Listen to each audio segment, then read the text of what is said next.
Assalamualaikum warahmatullahi wabarakatuh.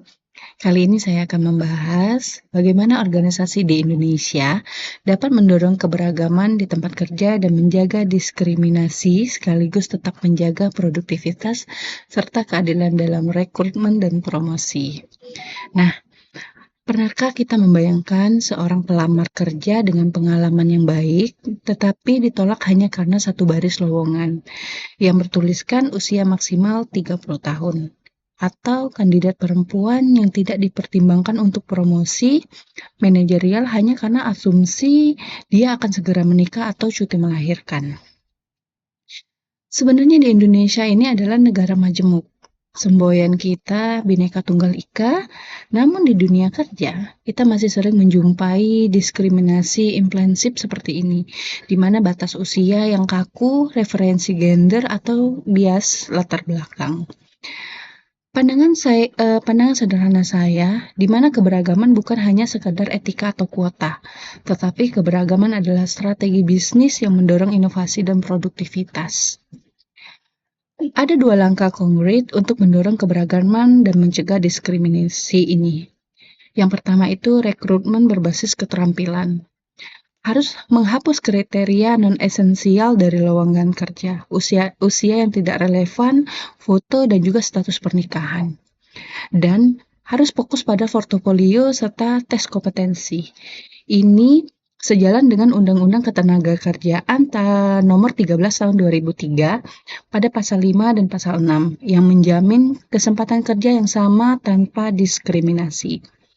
Lalu yang kedua itu inklusif budaya kerja dan aksesibilitas, di mana sediakan fasilitas ramah bagi penyandang disabilitas sesuai Undang-Undang Nomor 8 Tahun 2016 yang mewajibkan kuota minimal 1% untuk perusahaan swasta dan 2% untuk perusahaan BUMN atau instansi pemerintah. Termasuk juga fleksibilitas ibadah dan hari libur keagamaan, mengingat keragaman keyakinan di Indonesia. Nah, apakah dengan mendorong keberagaman ini mengorbankan produktivitas? Jawabannya itu tentu tidak, selama dua hal ini dijalani dengan disiplin. Meritokrasi dan transparan.